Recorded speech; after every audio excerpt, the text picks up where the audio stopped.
نبی کریم صلی اللہ علیہ وآلہ وسلم نے حضرت بلال رضی اللہ عنہ سے فجر کے وقت پوچھا کہ اے بلال، مجھے اپنا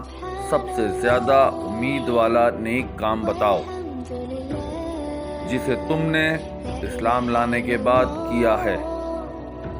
کیونکہ میں نے جنت میں اپنے آگے تمہارے جوتوں کی چاپ سنی ہے۔ حضرت بلال رضی اللہ عنہ نے عرض کیا کہ میں نے تو اپنے نزدیک اس سے زیادہ امید کا کوئی کام نہیں کیا کہ جب میں نے رات یا دن میں کسی وقت بھی وضو کیا تو میں اس وضو سے نفل نماز پڑھتا رہتا